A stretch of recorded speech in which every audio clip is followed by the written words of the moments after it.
Já, pessoal do nono ano, aqui é o professor Juan e hoje a nossa aula é um pouquinho especial porque eu vou ter que dividir ela em duas partes, tá? O tema da aula é Revolução Chinesa e principalmente a revolução cultural que mais tarde ocorrerá durante os anos 50 e 60. Mas para poder entender todo esse processo tão gigantesco que é a Revolução Chinesa, a gente tem que dividir as coisas porque senão fica muito conteúdo e aí vocês acabam se perdendo. Então, nessa aula, eu vou focar um pouquinho mais no contexto da China do século XIX para o século XX, inclusive a ascensão do Kuomintang, que é o Partido Comunista Chinês, ao poder na China durante os anos de 1920 e 25, tá bom? Então vamos lá à nossa aula. Vamos lá, Juan, como é que era a China antes da Revolução acontecer? Seguinte, a China, hoje ainda ela é tida como um local muito misterioso, muito incrível, né? Uma civilização de 4, 5 mil anos de idade, onde nós temos ali a criação da escrita, da pólvora, entre outras coisitas massas. Só que a China, no século XVI para frente, ela foi tida sempre como a joia de ouro da Ásia, porque a joia de ouro da Ásia representava tudo que se tinha de valor em termos de comércio e de mercado consumidor na China. A China, desde sempre, ela teve vários produtos que eram tidos como desejáveis pelos outros europeus. Seda, porcelana, alguns tipos de palha que era usada para fazer moagem e ração para o cachorro e para outros animais como cavalo. Um tipo específico de papel, que é o papel Tiantian, que é um papel feito especialmente para você conservar documentos, alguns tipos de alimento, como o pastel de frango, não, mentira, como o macarrão mesmo, que vai ser importado da Itália, mas depois vai cair no gosto da Europa, da forma chinesa de ser. Enfim, você tem vários produtos ali, além do Kung Fu e dos filmes ruins de Kung Fu, que são apreciados pela comunidade europeia. E isso vai causar o quê? Uma grande questão, que é a tentativa dos europeus sempre entrarem na China. Já na época de Marco Polo, na época que a China era governada pelos mongóis, os europeus lá no século XVI queriam muito conseguir entrar na China para usufruir do mercado e das mercadorias que haviam ali. A China tem muita gente desde sempre, não é só hoje que a população chinesa é uma das mais volumosas e mais densas demograficamente falando de todo o mundo. Para vocês terem ideia, no século XVII, a população chinesa já tinha um paralelo de 20% da população da Ásia, enquanto que os outros países sequer conseguiam acumular mais de 1,5 milhão, 2 milhões de pessoas. Então, assim, a China sempre teve gente pra caramba. E quando você tem muitas pessoas dentro de um país, isso significa um mercado consumidor gigantesco. Qualquer coisa, até hoje, se dá certo na China, basta dar 10% de público que você já está milionário. Vamos supor que você em casa resolve criar um aplicativo, sei lá, um quarentene-se, não sei, me dá um exemplo aí de aplicativo qualquer. Vamos supor um joguinho, tá? Você cria um joguinho e você vai lançar esse joguinho no mercado chinês. Se você pegou 10% da população chinesa, você está milionária, ou você está milionário. Porque é tanta gente que esse mercado ele é imenso. Quando nós conseguimos um produto, então, que abrange mais de 50% da população, aí as empresas já viram gigantes corporações, né? Gigantescas corporações que não se podem sequer abalar por uma simples crise monetária. A gente viu isso recentemente com algumas empresas de jogos para celular que vocês gostam tanto, como a Tencent, que é a empresa que começou lançando um joguinho de celular na China, já está comprando inclusive parte do estúdio da Disney. Isso é inacreditável se você olhasse 30 anos no passado. Calcule então como que era isso há 200, 300 anos no passado. Só que aí, conforme a China foi se transformando nessa tentação toda essa vontade dos europeus invadirem a China e conseguirem esse mercado, vai ser assimilado e transformado em um pacto de agressão. Ao ponto que, em um certo momento, a Europa resolve invadir a China deliberadamente através de uma abertura de portos forçados. Da mesma forma que aconteceu no Japão, quando os navios americanos chegam no porto da cidade de Tóquio e mandam abrir a cidade na base da caioneira, se não abrir eu vou explodir a cidade inteira. Os ingleses fazem a mesma coisa na China. Eles aparentemente chegam para fazer comércio, os chineses se negam e logo mais eles apresentam o primeiro cruzador inglês de metal puro, que era o HMS Royal, com um canhão que poderia destruir Pequim em apenas 2 tiros. A brincadeira ali sempre foi um pouco mais violenta do que no resto do mundo. E aí, quando a China ela é obrigada a abrir esses portos, ela vai começar um processo que é gerar os nacionalistas, que é aquele sentimento nacionalista que a gente já viu em aula passada, e também gerar os ocidentalistas. O que é isso, Juan? São pessoas, basicamente, que se atentam às tradições chinesas e pessoas que aceitam as tradições ocidentais. A grande briga ali, que vai ser travada entre as ideologias, as identidades nacionais, é quem aceitava essa dominação cultural europeia e quem ia contra a dominação cultural europeia. Vocês conseguem observar isso em alguns filmes de época, como o Ip Man, que é um filmaço de Kung Fu, onde você vê que os chineses, mesmo sendo dominados pelos ingleses, ainda mantinham seu corte originário de Tom Tom. Esse corte que ele vai careca até o meio da cabeça e aí da cabeça para trás faz uma trança longa. Esse corte ele é muito típico do povo de Cantão, por isso que ele tem esse nome de Tom Tom. Tom Tom em cantonês significa tipo cantão-cão. É um apelidinho pro corte, tá? Não é nada demais. Mas esse corte, ele representava muito uma autoafirmação chinesa frente aos cortes muito curtos que vinham da Europa. O famoso corte na linha, cabelinho na régua. Então, esse tipo de corte, pelos chineses, era visto como uma afronta familiar. Então, não tinha chineses que faziam esse corte, Juan? Sim, tinham. E como eu já disse, alguns aceitavam de bom grado essa dominação, até porque tinham interesses econômicos e políticos por trás. A China sempre teve um poder muito centralizado. Não interessa se ela fosse 5, 3, 2 reinos. Quem estava no poder desse reino era sempre o imperador, e esse imperador ele sempre tinha todo o poder sobre a sua mão. Ali no século XIX para o século XX, essa lógica continua. Só que agora o problema é que essas mercadorias começam a sair da China, começa a entrar muita coisa porcaria para dentro dos Estados Unidos, e principalmente da China em uma troca de relações ali, porque tem muito chinês, por exemplo, nos Estados Unidos, porque eles estabelecem um pacto de troca de nacionalidade. Então, um chinês consegue imigrar para os Estados Unidos e vice-versa. E geralmente as pessoas que acabam fazendo essa imigração, nesse momento, tá? Não estou falando que todo imigrante é isso, nesse momento são pessoas que estão fugindo da lei, tanto nos Estados Unidos quanto na cidade de Hong Kong. A ilha de Hong Kong sempre foi um problemaço. Por quê? A ilha de Hong Kong ela é uma ilha tecnicamente muito fértil e muito propícia a estabelecer bons tratados de comércio ali, porque ela está mais próxima do Pacífico do que a própria China. Só que essa ilha ela era muito apreciada pelos ingleses. Tanto que quando ocorre a Guerra do Ópio, que é basicamente os ingleses entrando na China e transformando a China numa grande traficante de ópio, na época o ópio era a droga mais vendida no mundo, eles fazem o quê?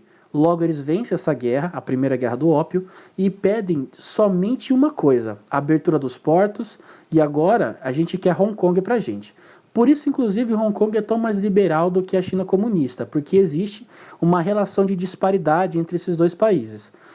Por mais que Hong Kong seja, em tese, tutela da China comunista, ainda assim ela tem muitas tradições inglesas que foram permeadas do século XX até o século XXI. E toda essa disparidade ela começa a ficar mais complicada ainda, porque durante as guerras dos Boxers, que é basicamente os ingleses retaliando os chineses por os chineses se negarem essa venda e comércio internacional de ópio, essa guerra ela vai trazer um lado muito obscuro do imperador que os chineses até então não haviam percebido, que é, já que o imperador ele tinha uma filiação, uma proximidade muito maior com os ocidentais, e talvez um pouco de medo também, ele sabia que que a China passaria a se enfrentar a essas potências, quando ocorre a Guerra dos Boxers, que é basicamente os ingleses tentando continuar com a venda de ópio, enquanto que os chineses estão tentando parar com a venda de ópio, é óbvio que os chineses vão perder por conta de dimensão militar.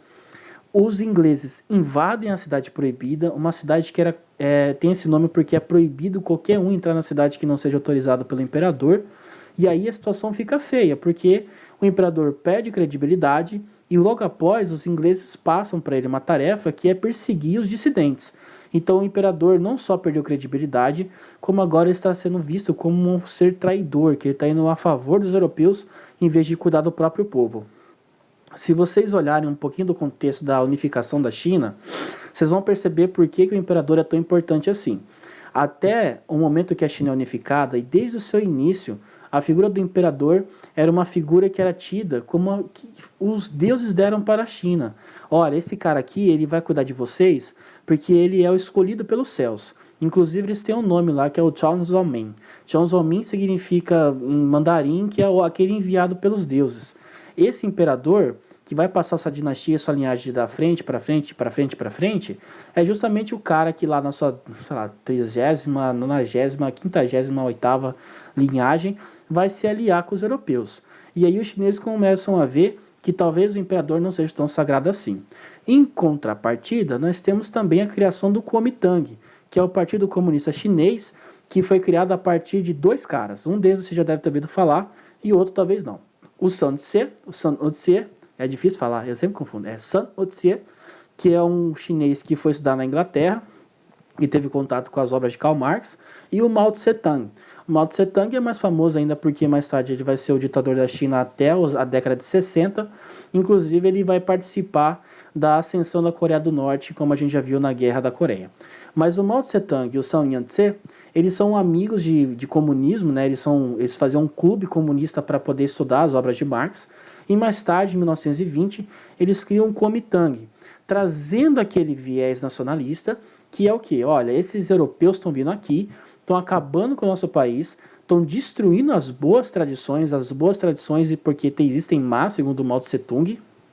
Isso aqui é algo para a próxima aula, porque senão vai embaralhar muito a cabeça de vocês.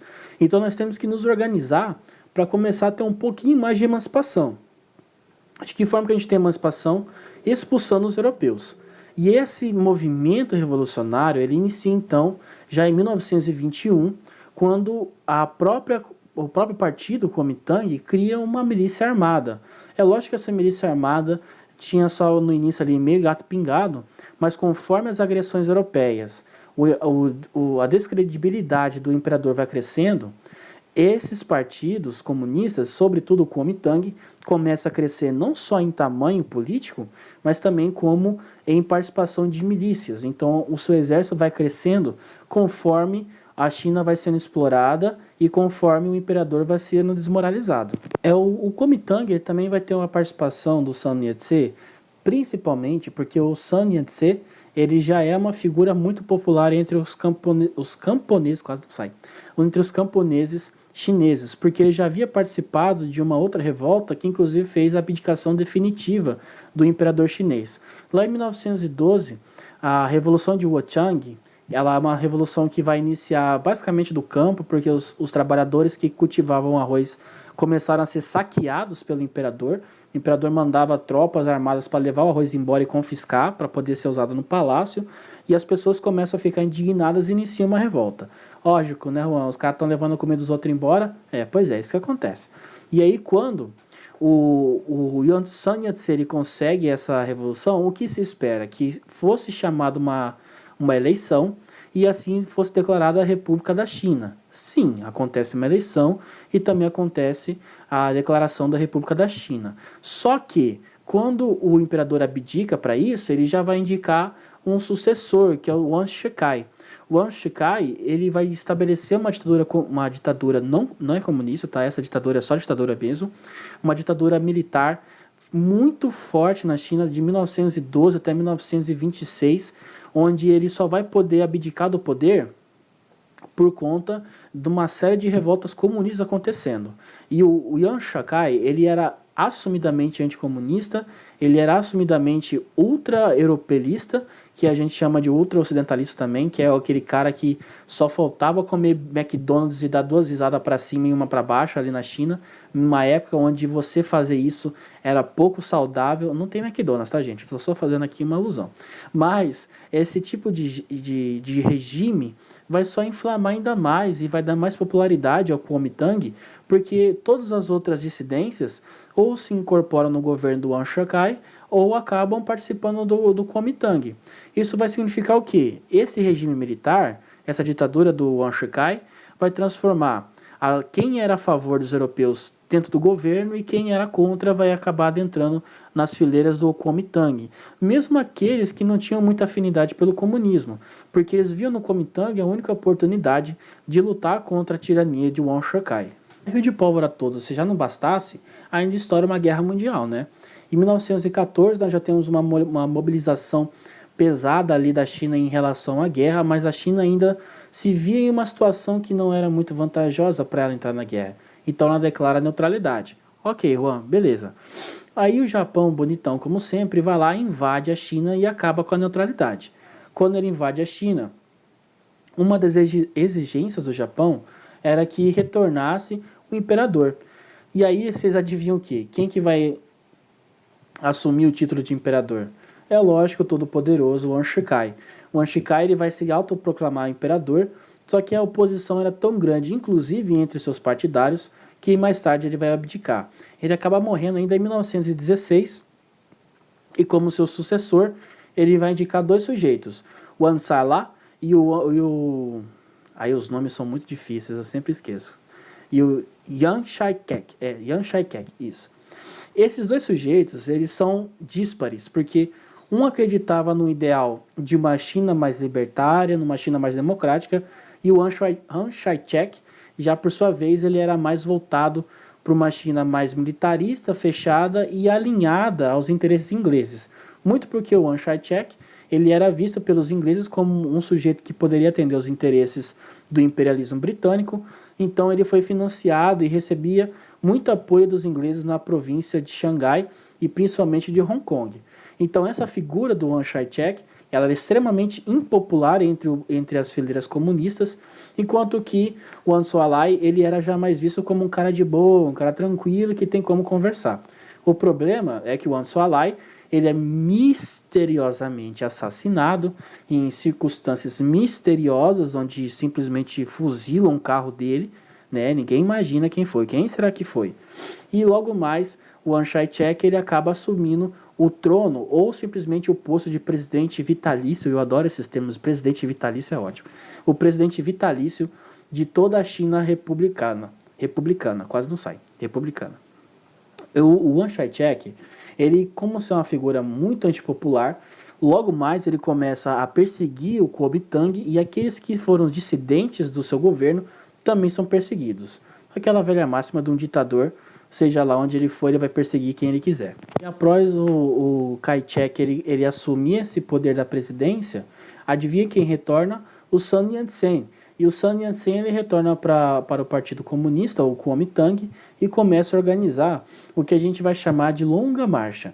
O que é longa marcha? Porque realmente os caras deram um rolezão, eles saíram de Xangai, que é uma cidade perto ali do litoral da China, e foram em direção a Beijing, dando um contorno por toda Macau. Imagina que eles deram basicamente, eles saíram da Bahia, eles saíram de Recife, e passaram pelo Mato Grosso e foram até Manaus. Eles deram uma pernada bonita. Isso porque, de início, o Kuomintang, por mais que ele tivesse uma milícia armada, ele acreditava numa revolução pacífica. O Mao Tse-tung e o Sun Yat-sen, eles eram ambos muito voltados a uma ideia de participação popular, mas que isso não fosse a custos do sangue chinês. Já o Kai-shek, ele não tá nem aí, meu amigo, ele quer mais que todo mundo se lasque, ele vai fuzilar quem for contra ele. Então, a partir desse momento, nós temos o assassinato do Sun Yat-sen em 1924, e aí ele vai eleger, por fim, o seu sucessor, que é o Zhao Lianjian. O Zhao Lianjian, ele não é um terço do homem que o Sun Yat-sen foi. Alguns dizem, inclusive, que ele era muito do bunda mole, tanto em debate quanto em participar efetivamente das brigas políticas. Isso vai trazer o que, Juan? Vai fazer basicamente com que o Mao Tse-tung, então, cria-se em si uma figura muito mais forte do que o seu opositor e inicie, por fim, a Revolução Comunista, tá? Pessoal, vai dando nosso tempo por aqui. Eu vou deixar essa aula bem resumidinha desse jeito, porque na segunda a gente vai focar um pouquinho mais nos acontecimentos pós-49, que aí de fato inicia uma guerra civil na China, e inclusive mais tarde teremos uma revolução cultural, tá? Então vamos deixar isso aqui bem amarradinho, bem simplesinho desse jeito mesmo, que é para não ficar mais dúvidas e que vocês tenham uma capacidade mais fácil de entender a próxima aula. Isso aqui foi basicamente uma aula de contexto e de predecessores do que são a que a gente entende como a Revolução Comunista da China, beleza? Um beijo, um abraço, até a nossa próxima aula.